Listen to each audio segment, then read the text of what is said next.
Dan here. Before we get to our special divisional round recap show, I want to get to FanDuel. FanDuel.com. Did you think your fantasy football season was over?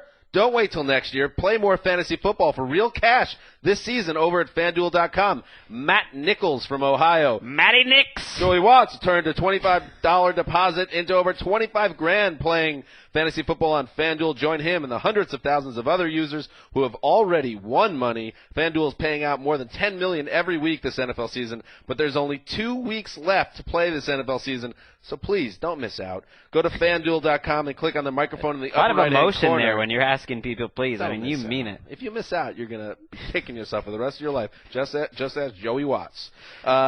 Use our code AROUND and sign up now. New user special. FanDuel is giving you a bonus of up to $200 on your first deposit for every dollar you deposit. FanDuel will match it up to $200. Offer is only good for the first 50 people that use our code AROUND. Don't forget to use our code AROUND.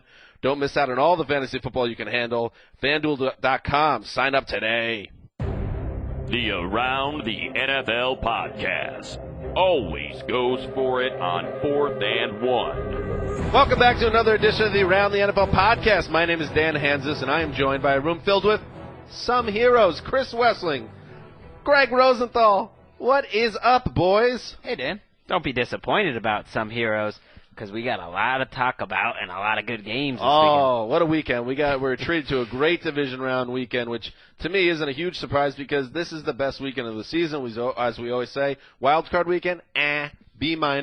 Divisional round, A to A-. It's the one weekend a year where I jump out of my chair more than Greg does. That's true. During the Patriots-Ravens, which I think that was the all-time classic to kickstart the weekend. We got a classic and some controversy on Sunday, a game we'll never forget also in the Broncos-Colts, a big upset.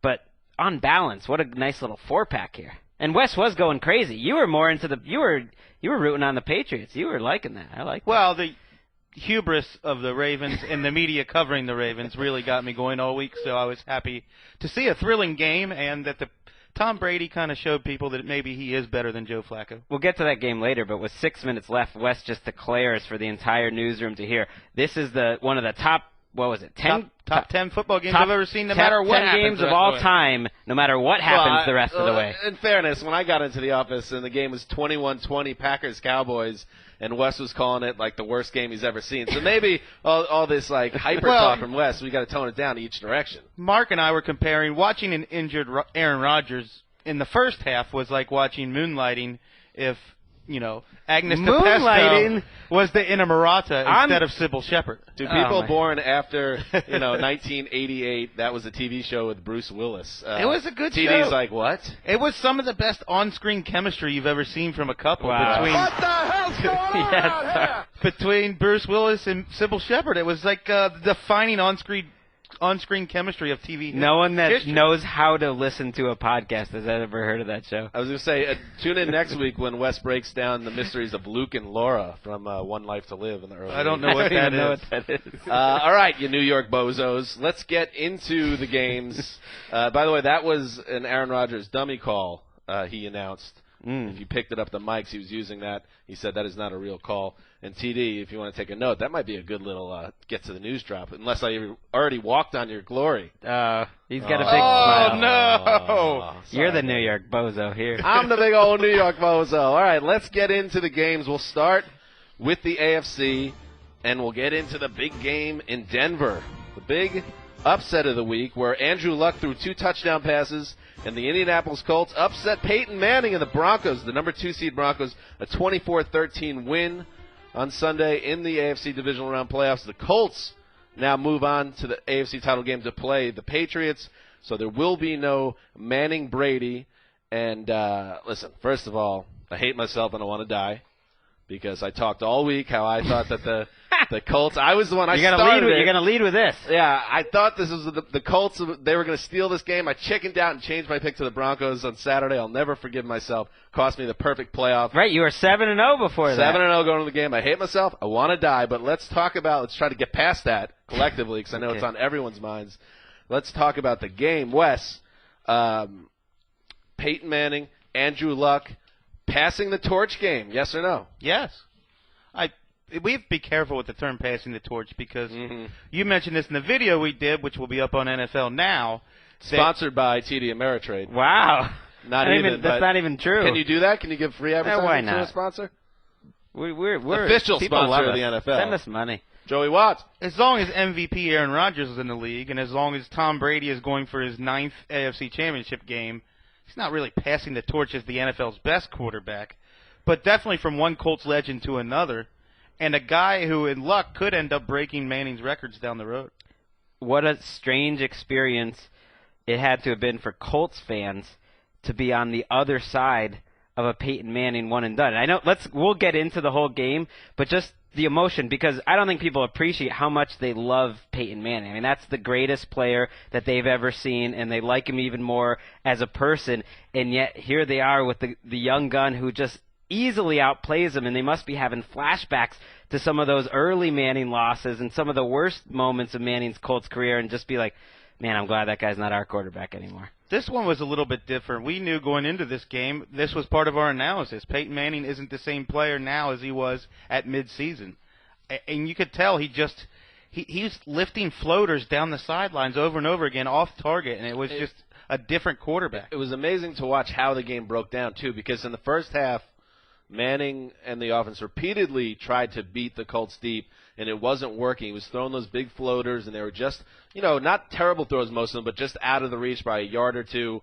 And then after they gave up on the deep ball throwing, they tried to go underneath, but it seemed like Indy's defense had just basically called Manning's bluff, said, you can't beat us downfield, and we're going to clamp down. And I'd never seen a game where a team was in more 3rd and 7s. Every single possession and every pass, even on 3rd and 7, was a 3-yard pass where they're trying to get to the sticks. It was amazing to see Peyton Manning's offense look so pedestrian. I know Manning has struggled, but this was different. This was 4.59 yards per throw, and that's after padding his stats a little bit in a meaningless late drive. It was under 4 before that. So this isn't just Manning compared to his old self was struggling. This is Manning putting up a stinker of a performance that you wouldn't expect to see. If Andy Dalton went out there and did that, people would be like, oh, my God, Andy Dalton choked again. What a terrible Andy Dalton game. And it was Peyton Manning in these Broncos. He led the league in touchdowns this year. And I was thinking, when we're talking about passing the torch, it's like, yes, Brady's in the discussion for best quarterback. Rodgers is probably the best quarterback. But kind of the guy that is the quarterback's quarterback, was built to be a star quarterback, and Manning did such a great job being that guy for so long. And now Luck seems to be, and it's kind of just fitting or ironic or coincidental that he replaced Manning. So it all kind of came together on one night. So that's how I look at it. The Luck critics are running out of ammunition. Now they decided in this game that 2 third-and-long interceptions where he decided basically to punt the ball instead of checking down for something that wouldn't have been a first down anyway. There are Luck critics? Yeah. There aren't many. You got to get out of business. It's amazing. But, Wes, you do have a little bit of a, what's the word for it? When you're kind of making up critics that don't straw man. It's a little bit of a straw man. It's not at all. Look, this is a quarterback who should have zero. Who's killing Andrew Luck? Everyone loves Andrew Luck. This is a quarterback who should have 0 critics, and for me, it's a blockable offense on Twitter if you say anything bad about Andrew Luck. Well, the thing about Luck, this was a very typical Luck game to me. Whereas last week I thought was one of the best games we saw from. I thought this was a typical game. In that, there was a couple missed throws. Everyone's going to have missed throws. But there was 4 throws that just took your breath away, and that was the difference. That on 3rd and 16, for instance, to start out the second half, he throws that little floater over the middle to Fleener. At that point, and then they go in and score, that felt like it's done right that point. It did, and let's get away from the quarterbacks for a little bit. The Colts team as a whole, the offensive line pitched a Golston. 0 sacks, 0 hits. Or a Dirty Peter. Zero quarterback hits. Yeah. Von Miller and DeMarcus Ware. It's amazing. I watched the Week 1 game, and I was thinking about it a lot in this game because a couple things were the same. One, Manning threw deep like crazy in Week 1, and he did it in this one in the first half, except in Week 1 he hit them all. This time it didn't happen. Another thing that was really consistent, they had no pressure on Andrew Luck in the first game, which is stunning to me, and they had even less in this game. Von Miller, DeMarcus Ware, for everyone that's going to be killing Peyton Manning, and I understand why that happened, they put a lot of money into that defense, and they got no pressure on Luck. And T.Y. Hilton, basically, Luck picked on Aqib Talib. targeted him, picked on him. Hilton drew 2 holding penalties on Talib. I wondered why Chris Harris wasn't on him, as we talked about last week. We thought he would be. Then on the other side of the ball, the Colts cornerbacks, Vontae Davis had 3 passes defense. Greg Toller played really physical and tackled well. It was a great performance by the Colts cornerbacks. Vontae Davis has come a long way from being on Hard Knocks, crying in Jeff Ireland's office and asking to talk to his grandma on the phone after he got traded. He played an awesome game. There was a play at the end of the game. The game was essentially decided, but the Broncos had one more drive before it became kind of well decided, that he actually ran the route of the Broncos receiver. Oh, yeah. Had a perfect. He dropped the ball because cornerbacks can't catch. It's just a weird thing. They have no hand-eye coordination. But it's amazing. Like, this guy is playing at an elite level. He's a top 10 cornerback. 5 passes defense. I mean, he might be a top 2 cornerback right now. I don't know if Darrelle Revis. I don't even know if Darrelle Revis is the best cornerback in next week's game. At least the way that Vontae Davis has played this season, I would say they're about at the same level. And Davis certainly had a better playoff game here. That's true. By the way, we'd be remiss if we don't mention Marc Sessler. By the way, oh my God, not here. Marc Sessler predicted way back after Week 1 that Peyton Manning would play 16 more games exactly. 16 more after Week 1, so this was the 16th game. And then get eliminated from the postseason, and then retire. So that would be his last game, would be the divisional playoff loss. And right now he's halfway home.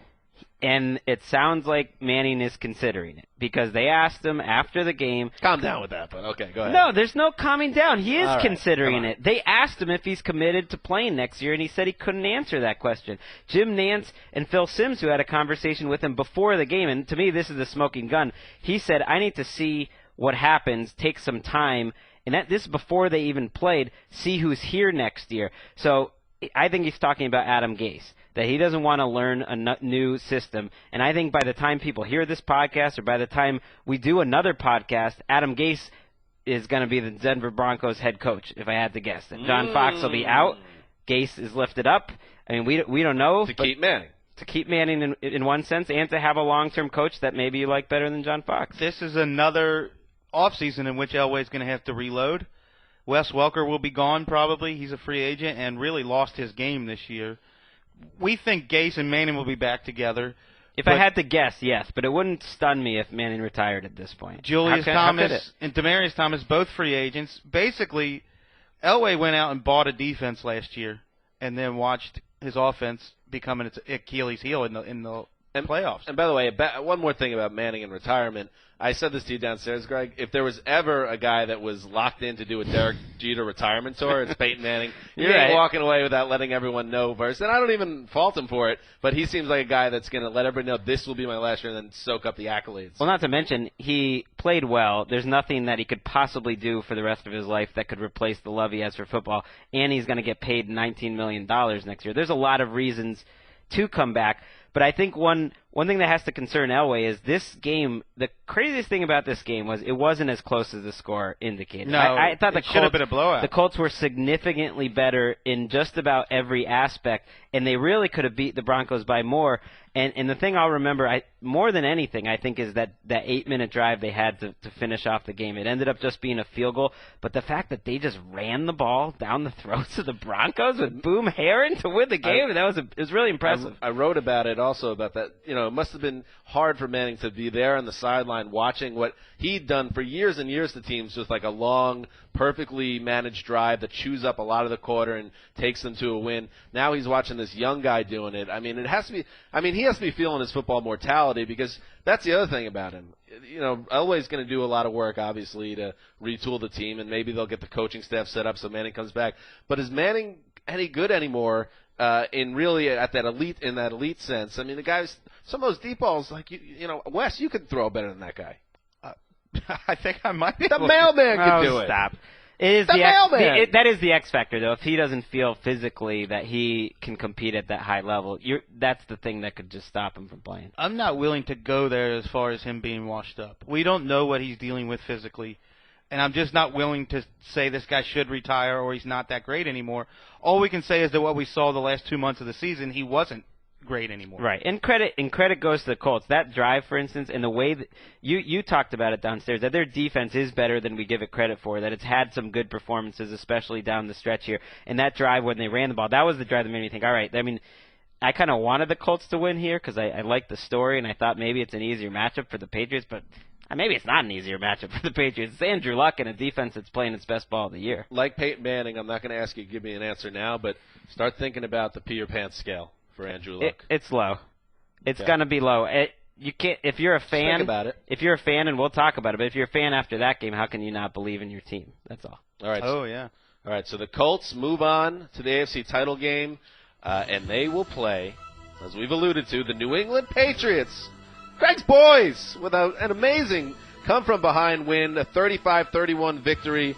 They were losing 28-14 in this game, but Tom Brady, really, the guy's amazing, but he reminded us in a huge spot, delivers 3 touchdown passes, 367 yards passing, outduels Joe Flacco, who started out great and then faded a little bit. So the Patriots come back, nip the Ravens in a great game in Foxborough, an instant classic really, and move on to an AFC title game. Tom Brady's 9th, which is just outrageous. Out of 13 years that he's been healthy enough, he's made it to 9, which is, I think, of all the Tom Brady stats you could come up with, that might be the number one. That's impressive. It's amazing. It's absolutely incredible that they've been able to sustain this as long as they have. Even as a Jets fan who's really looked at this franchise as the bane of my existence as a football fan, you cannot not respect what they've been able to do. Wes, I know that you were very confident that the Patriots would take care of business, but you got to admit the Ravens again came into that building, gave that team a real scare, and almost stole the game. Absolutely. The Ravens played a very impressive game, and I doubted that Flacco could exploit the Patriots secondary. That's exactly what he did. He came out and just marched down the field in the first half, had no problem with the Patriots defense whatsoever. It was 14-0 before you blinked. I was writing about Dick LeBeau's retirement during the first quarter because that came out of nowhere, and I was glad I didn't have to pay that close attention because it was like that. But I think one of the key parts of the game for me is each time they fell down by 14 points, Tom Brady immediately directed a touchdown drive that took no time at all. It was like 3 minutes, 80 yards, boom, we're right back to one score. So even though they were down 14 points twice and they were the first team to ever, make that kind of comeback in a playoff game and win, it was like they weren't really ever out of the game for long. They were always right back to one score. He didn't let that linger and let the crowd and the team kind of feel like, oh my gosh, here we go again in January with another tough loss. It felt like until Edelman hit Amendola on the basically the trick play, it felt like Gronkowski was carrying the entire Patriots team. Without him, they couldn't do anything. And that kind of changed it up a little bit. They got contributions from LaFell after that on the game-winning touchdown. Amendola had a great game. Gronk was the best player in the field, though. He's their MVP. I mean, the quarterback's always going to be the MVP, but if Gronk's not in that game, I don't think it's close. And I think Brady didn't really have a very good first half at all. I mean, they had 14 points, but he had the interception before halftime. He was rattled by pressure. He was rattled by pressure. He missed throws, and Gronkowski carried them. This game disproved a lot of the playoff maxims that we're used to, where you got to run the ball a little bit, you got to win the battle up front. Then Baltimore won every battle. They won on the defensive line. They won on the offensive line. The Patriots ran for 14. I mean, they just won because Smith beat Darrelle Revis. They won because of Brady and because of their secondary in the end. Am I crazy or Jamie Collins? Or was Jamie Collins made a leap, by the way. Was Tom Brady too pumped up in the first half? He was like a maniac on the sidelines. Every time they cut over to him, he was screaming. He was so furious. It was the first time I ever thought when I was watching Brady in a game that maybe he's got to take a deep breath, which I'm not saying that's what he did and then played better the second half, but you could tell how much this game meant to him and he's such a crazy competitor. And that's what I'll miss about him when he's gone. Like, people kind of forget, like, how much this guy, the desire he has, and you see the way he plays. He's just an intense dude. I've thought that for years with these playoff losses, that it's almost like he wants it too much and you get a little tight. I mean, he had in these games, and that's why this game really stuck out to me. If you go back over the last 8 years, you can't come up with a great playoff moment win. They either won convincingly over teams they really should, or they got in a close game against an upstart team and they got tight. And it kind of reminds me, I'm not a golf fan, but it reminds me of this Tom Watson moment where he Whoa, had. look at you. Look at this. Where I just stuck with me. Where he had the 4-foot putt to win the British Open at age 54, and he hit it like 1.5 feet. And he just talked about afterwards how when you're older and you know how much it means, it's like you grip that putter a little tighter. And to me, that's what Brady is. In golf parlance, it's the yips. I don't know if it's the yips, but it's Don't you just. think that applies more to Peyton Manning than Brady? Maybe. Manning, who's always talking about his legacy and narrative. Well, and all that's that. fair. Brady, however, flipped that on his head with that touchdown throw and that touchdown drive, because that is going to go down, whether they lose this next game or not, as one of the best Brady moments for me. It has to. I thought that was one of the best games I've seen ever, and definitely the best game I've seen in the past couple of years. Wow, high praise. 74 yards, 10 plays, and capping it with that throw to LaFell, which was just, I mean, you texted me. You said that throw was godlike. That was godlike. And we talked about the Moncrief throw from Luck last week. To me, the Brady game winner was the best throw I've seen in the playoffs so far, and it was perfect. And the guy just came to play. I hate him.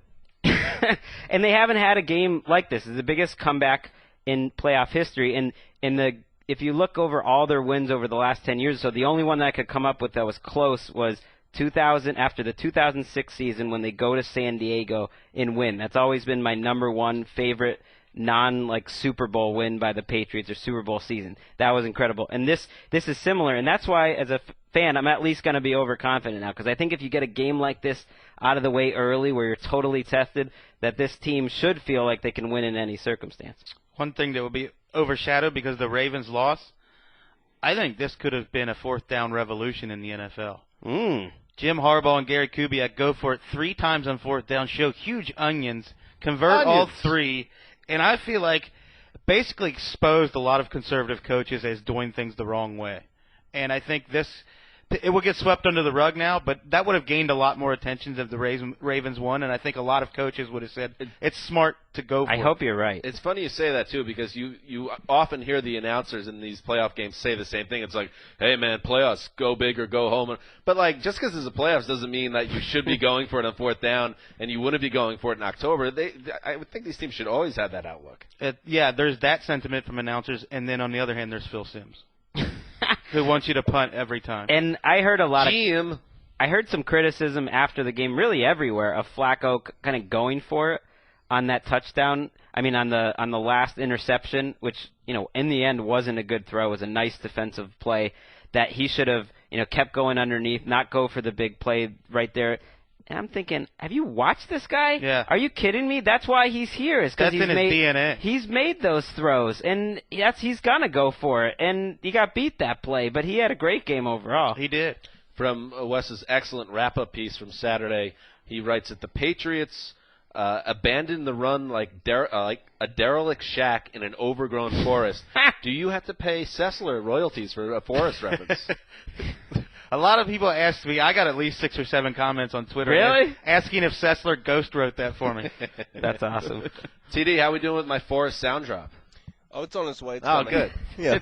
Good. I feel like this would have been a good spot for it. Yeah, Okay. Any other takeaways from this game, Greg? I'm curious, did you get any tweets about what was going on in your pants situation, your underpants situation? Oh, my gosh. Enough, listeners, with the P tweets. And it's really Dan's fault. First of all, it's totally my fault. Yeah, it's 100% your fault. You're right. But you shouldn't be sending them anyways. It's inappropriate. I got about 35 P tweets. What's the P-meter? A lot of dribble comments. It was like all the while. And when they're down 28-14, it's not as amusing as you would think it is. And Wes was across from me. I was pretty calm relative. I was fine. Someone asked where was Greg on the quiet storm meter, and basically Greg was uncomfortable. You could tell, but he's not intense like the quiet storm is. No, that's Mark's. Greg does not. There is no quiet storm with Greg. There's a storm within, but it's not.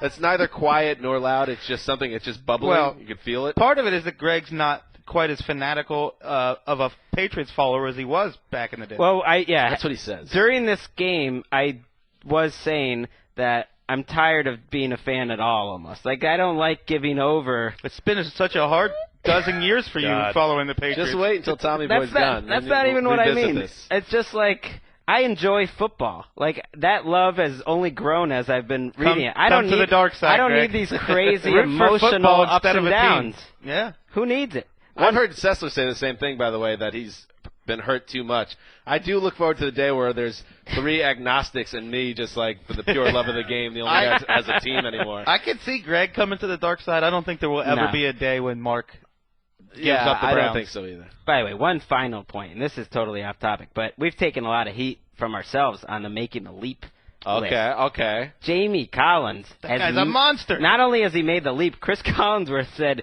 he thinks he could be the best player in the NFL, which seems outrageous. Chris, come on, buddy. That's when I said Collinsworth was floating away like a helium balloon. But he was monstrous in this game, and he's a lot of fun to watch. And to see him show up there, it made me happy. As bad as that list was, we had Le'Veon Bell and Jamie Collins in the top 5, and those were 2 of the best people you could have picked. I feel like I should say that we shouldn't bring up the list, though. Honestly. If any listeners out there have not seen the list, we only ranked 5 players. Yeah, there you go. And Le'Veon Let's Bell just and rewrite Jamie history. Collins were in there. Is the Making the Leap list back in 2015, Greg? Yeah, we're going to keep doing it. All right.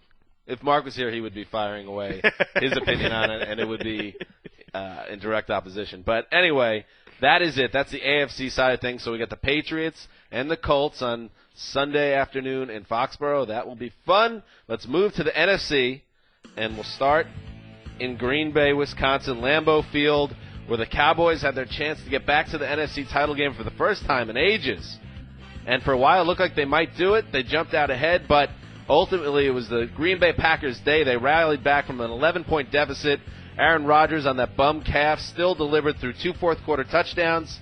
And then, of course, the big play of the game they'll be talking about, it will be how this game is remembered, unfortunately, because it was a great game. But this is the play. Des Bryant, 31-yard reception to the 1-yard line under 5 minutes of play, which would have given the Cowboys 1st and goal, the chance to take the lead.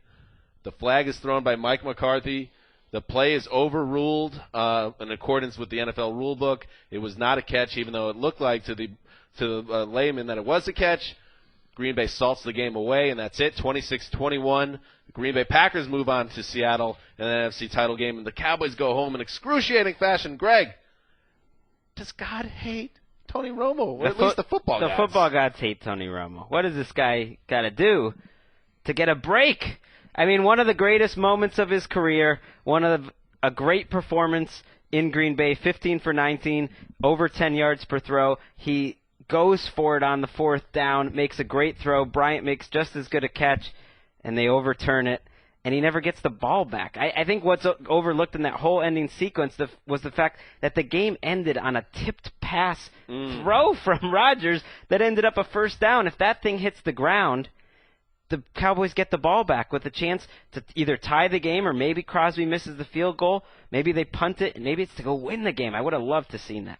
We were robbed of a career-defining catch, a great ending to a game, potentially, and one of the best playoff moments we've ever seen by a convoluted rule. And as much as Adam Carolla and Gregg Rosenthal Whoa. Greg's in the room, too. This is how you know it's going to be for years railed against the uprights thing, this has been my I've been tilting at windmills on the convoluted catch rule for years. It makes no sense. He's right. Nobody understands it. All of the major networks employ a person to explain this stupid rule to fans because the NFL can't figure it out what it is. Somebody asked Mike Carey at one point to explain the rule, and his head exploded. Yeah, literally. Mike Carey's no longer with us. But no, Mike Pereira, who's actually good at that job, tried to explain it on Fox, and that's the thing. That's what's so annoying about the calls, which Wes is saying, is like they got the call right, but the rule is stupid. And I criticize it because, all sincerity, the NFL runs a better sport than any league in America, by far. And one of the reasons is because when a rule doesn't work, they fix it. They want the game to be as entertaining as possible for the fans, and they rob the fans of entertainment in this game. It really hit me watching the halftime show of the Broncos-Colts game, that the entire halftime show was rules, mumbo-jumbo, trying to listen to Bart Scott explain some convoluted rule. Good luck with that. He can't do it. I can't do it. You can't do it. And then I think the NFL has to look at, is this what we want to be talking about after the biggest moment of Tony Romo's career, after a heroic performance by Aaron Rodgers, a great game between two franchises, and we're spending the whole halftime trying to figure out a rule that the average fan can't and that the officials can't really, because they seem like they disagree depending on the week.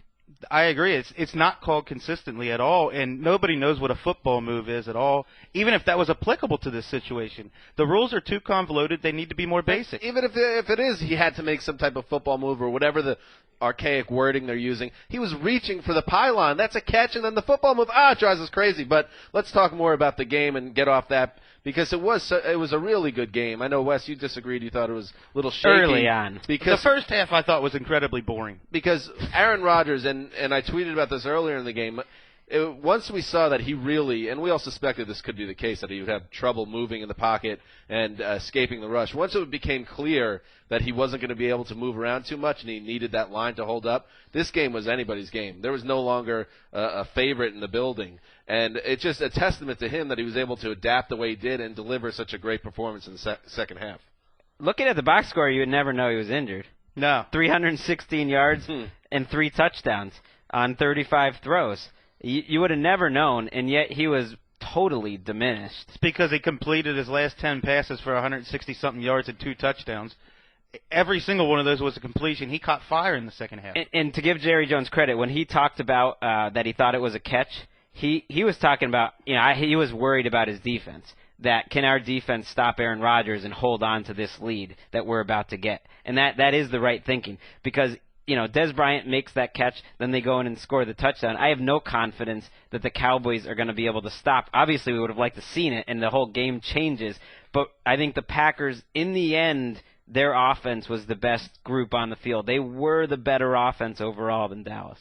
I think Rodgers was a different player in the second half. Beyond just escaping the pocket, he wasn't getting his legs into his throws, and he was missing way more throws than you ever see Aaron Rodgers miss. And then in the second half, it seemed like he ironed that out, got his legs back into his throwing motion. And I still feel like this has to be a concern going into the NFC Championship game against the NFL's best defense. You've got a quarterback who was hobbled for most of the game. There were a lot of unforced errors early, too. Nelson had a drop. The Packers had that big penalty by Lang that could have taken points off the board. So it wasn't like the cleanest game in the world. Rodgers could have gotten a little more help, I believe, especially early. It cannot be forgotten that how in command Dallas appeared to be at one point in this game. 21-13 after DeMarco Murray's touchdown late in the third quarter. I got in my car That's a good point. to drive to the office right as DeMarco Murray scored a touchdown, and I had my radio on Sirius, which gives you the option of listening to the local radio broadcast. So I had the Green Bay radio broadcast on, and these guys, it sounded like a funeral the way the guys are calling the game, and he even said, even though this game is just one score, it feels like the Cowboys are in total control. And that was a little bit, home fan or home broadcast leaning there, and they were a little doom and gloom. But really, this was the Cowboys' game. They should have won this game, and they got robbed, I thought, by the call on Bryant. But ultimately, that's not the only reason they lost this game. Just like it wasn't the only reason the Lions lost last week. Well, I think you can't overstate how injured Rodgers looked for 2.5 quarters. We were in the newsroom, and I said it's like Andy Dalton's quarterback in the Packers right now. You couldn't count on Aaron Rodgers to make plays for 2.5 quarters. Well, you also have to remember when they fall down 8 and the Packers, broadcast is so worried about, what does Aaron Rodgers do?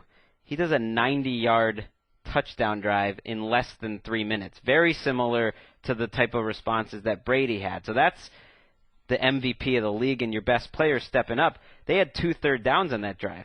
Early on, they had a third and 3 at their own 17. I mean, they're almost punting, giving the Cowboys field position there, down 8. But he hits a third down to Davante Adams, who was huge in that game, and then he hits the 46-yard touchdown on 3rd and 15. So the Cowboys, who really played pretty good coverage most of the day, Orlando Scandrick was on Cobb, and Brandon Carr did a very nice job on Jordy Nelson. Ultimately, it's 3rd and 15 in a huge spot, and you gave up a 46-yard touchdown because you can't tackle anyone. They're done in by that Sterling Moore, Davante Adams matchup, and then J.J. Wilcox whiffing on Adams' long touchdown. Oh, that was bad, too. It was awful. Isn't it crazy? We won't think of Davante Adams as, like, having the greatest rookie year of all time or anything, but he's essentially won them their 2 biggest games of the year. He essentially beat the Patriots, his matchup beat the Patriots, and he was probably the most valuable, at least the most valuable receiver on the Packers.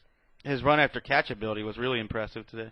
And Wes, we're going to get into the NFC title game all week, obviously, but how concerned are you about Rodgers dealing with the Seattle defense? Is this a P scale or just a normal 1 to 10 scale?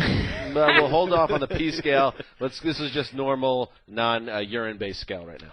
I would give it, on a scale of 1 to 10, I would give it a good solid 7.5 scare on Rodgers' calf, because as well as he played from 4 minutes left in the third quarter on, for the other 3 quarters, that was an issue. It was a major issue in his performance and in how the Packers played. I said in our video, which, again, you guys should check out on the website, that this, to me, although everything points to Seattle being in a really good spot, this also feels like an Aaron Rodgers of football life season that's coming together, what with their slow start and getting beat bad in Seattle in week 1, and then he does his famous relax comment, and they go on that roll. He hurts himself. He fights through it, wins this heroic game, and then gets revenge on Seattle in the NFC title game, limping all over the place, and then wins the Super Bowl over Tommy Boy Brady. That was our Super Bowl prediction. That is a football life before the season come to life, and it just seems like this could be his special year, his MVP season. I don't know. We'll see. I'll buy that script. He needs could happen. He needs to have everyone around him be a little better than they were today. And they were good. They were good today. Ultimately, they gained 100 more yards than the Cowboys. But I mean Julius Peppers. I was going to say, I don't know if Julius Peppers can play better than he did today. Right. He was the best player on the field for most of the day. Just crazy. But I guess I mean Clay Matthews. And Eddie Lacy went over 100 yards, so you can't really knock him, although he disappeared for about 2.5 quarters of that game. Through no fault of his own. I don't know why they go away from him They so have different much. packages at the end there. They were using Randall Cobb as a sidecar in the backfield because they wanted to force the Cowboys to play zone. And we'll talk about it all week, but their offensive line is going to have to just have a pristine little pocket, which is not easy to do. That's going to be hard to do against Michael Bennett and Bruce Irvin. That's going to be very difficult to do, but that's, you don't win the Super Bowl by playing a bunch of chumps. That's true. All right, you New York bozos. Let's move on to the final game that we'll go through. It was actually Saturday night. It was played at CenturyLink Field in Seattle, where Russell Wilson, he's like, what about me in the torch? He threw 3 touchdown passes. Cam Chancellor returned an interception, 90 yards, a pick 6.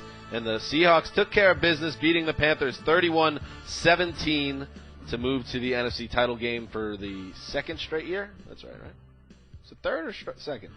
It doesn't matter. Second. The history's a history, and we're in the future now. And the Seattle Seahawks are moving on. They're in the Final Four. They have won a playoff game every year Wilson's been in the league, but no, they didn't make the title game the first year. All right, good. I'm glad we figured that out. The Panthers are done. The Seahawks move on, and let's talk about it.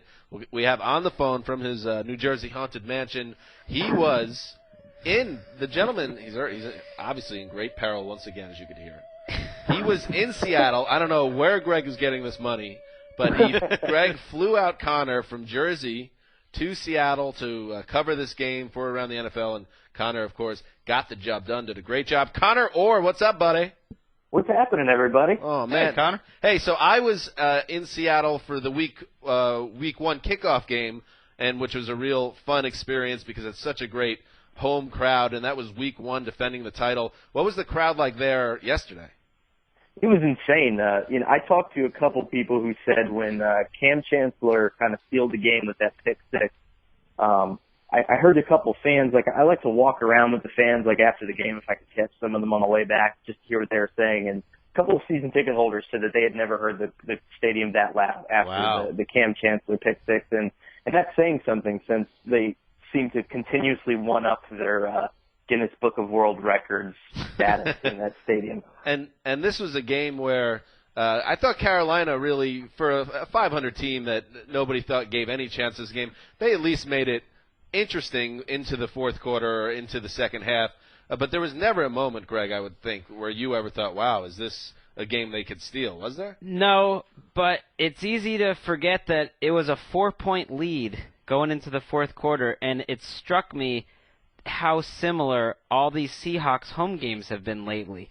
That they'll be tied or they're losing at halftime, that they'll kind of get it going maybe in the third quarter, and then suddenly the fourth quarter comes and it's just like, it's Seahawk time, we're going to blow you out and you're done.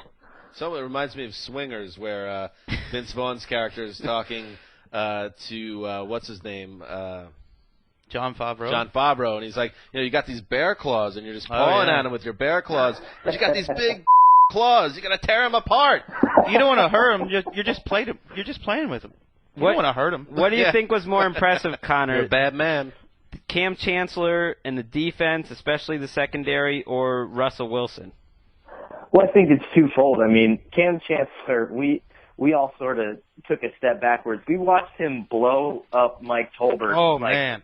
And it was like he knocked him 3 yards backwards, and we were all thinking maybe Troy Polamalu in his prime, but who else could do that? I mean, you saw the fat moving from one section of his body to the other on that play.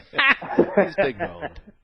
But Russell Wilson, it was cool. I got to talk to Warren Moon a little bit after, and I asked him, like, there were so many third downs where, Carolina was giving them that bootleg, and Russell Wilson was throwing touch passes over defenders that were a foot taller than he was. And, like, just watching him do that, plus, I mean, that touchdown to Curse was one of the best throws I've seen all year. I mean, it was perfect in stride. Curse got away with a little push-off, but I mean, that was one of the best games he's played as a Seahawk, too. I don't think there's any question about that. He was almost perfect. I mean, he was 8 of 8 on third down for 200 yards. Wow. Which is outrageous. 7 first downs, 3 touchdowns. That's all on third down. He plays such a different style than anyone else. Anyone, really.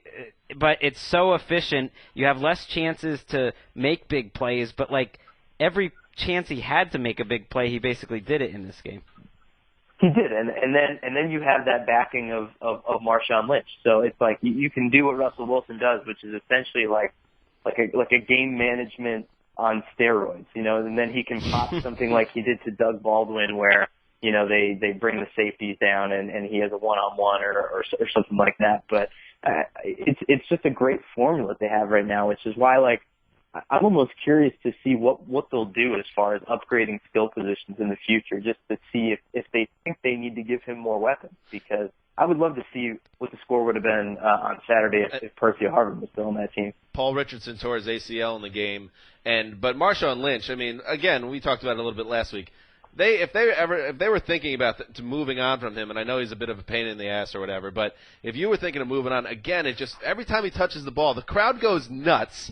He makes big plays. He sheds tacklers. It's almost always a positive play. Russell Wilson's the most important player on the team, but he's the lifeblood of that offense. I mean, it's so amazing to see what he does for that team every time he touches the ball.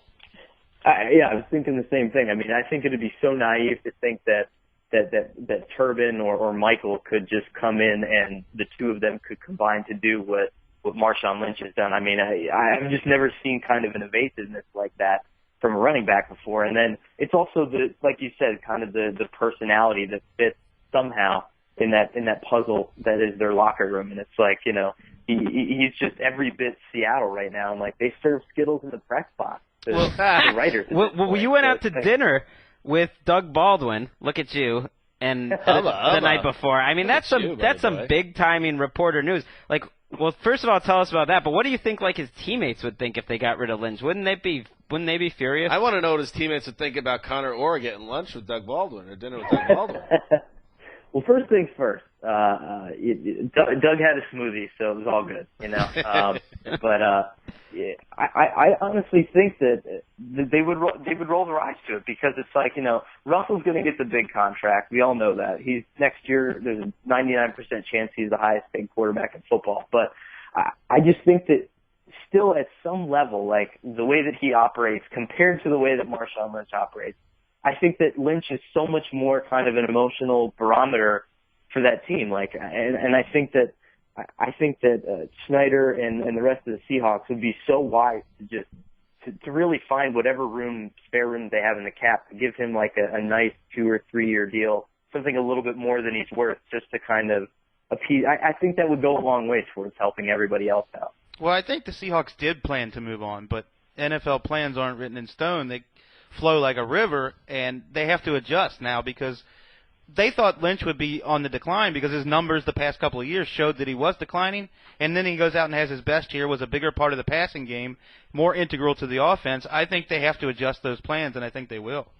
Yeah, I don't think there's any question. You can't overlook a talent like that, and letting him hit the free market.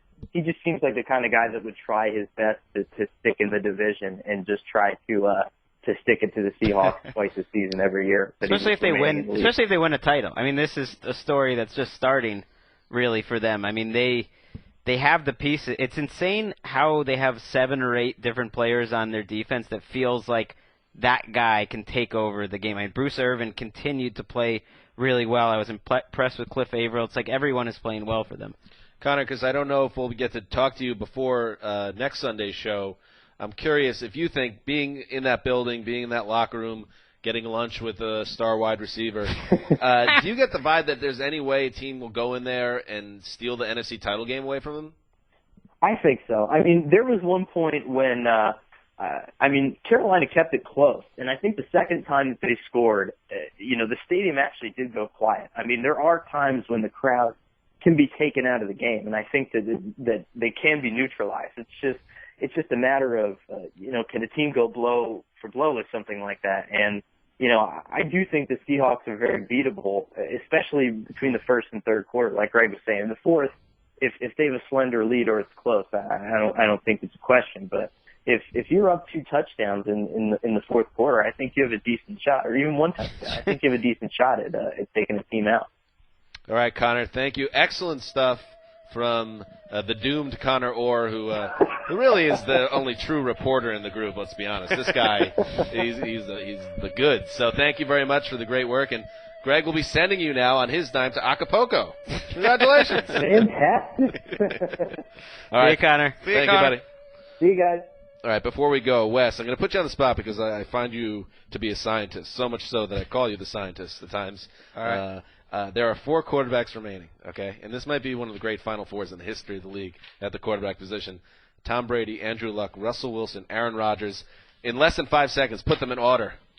Healthy Aaron Rodgers, number 1. Tom Brady, number 2. Andrew Luck, number 3. Russell Wilson, number 4. Greg, football head.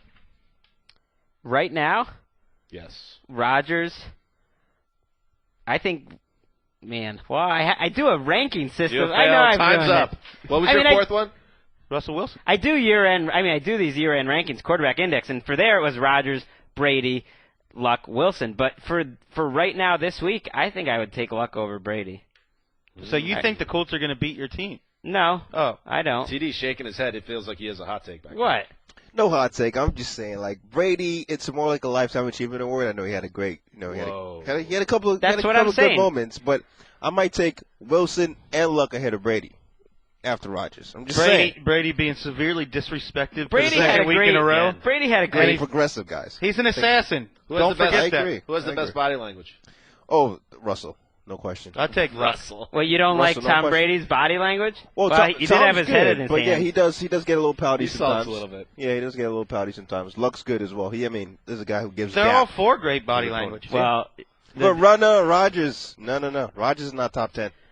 He's not. Why? He's very, very. Just so everybody knows, TD's being totally serious right now. No, I am. He's very about himself. As you can see, a lot of ex-teammates He's come aloof. out and He's say aloof. stuff like, "Oh, that guy is not really like he's very." He's a little weird. Yeah, he thinks he's the man a little bit too much. whatever. is. It He's works the for man, him. but people kind of get jealous of that. All right, you heard it there first. The one Aaron thing those Rodgers, other not a good dude. TD. the thing those other quarterbacks they don't have though that Tom Brady's been spending a decade searching for used to have it early in his career, the playoff magic, and Tom Brady found it last week. Now he's got to sprinkle it the rest of the way. Stole it 2 from more Joe games. Flacco. Exactly. We will be back on Wednesday, right, Greg? I think we'll be back. What, Tuesday? Actually, this week is We'll be different. back on Tuesday, right? All right. Should be Tuesday. Back Unless that Tuesday. changes. Well, We'll get Sessler back in the fold if we can find him, if he's not wandering too deep into the forest. So we'll go 4 across to start digging into championship weekend as we get closer and closer. And in case you were wondering, we're all going to Arizona, the whole around the NFL group. Patra's covering the Pro Bowl. I think Connor Orr is going to be with us, right? He will. So we're going to be all over this, and the podcast will be live from Arizona. Might have a special show in store. There's a lot to be excited There's a lot about. to get excited about. There's only 3 games left in the season, but the fun's just getting started for the Around the NFL podcast. So we'll be back on Tuesday. This is Dan Hanzus signing off for the mailman or the scientist and the boss. And, of course, TD behind the glass. Till Tuesday.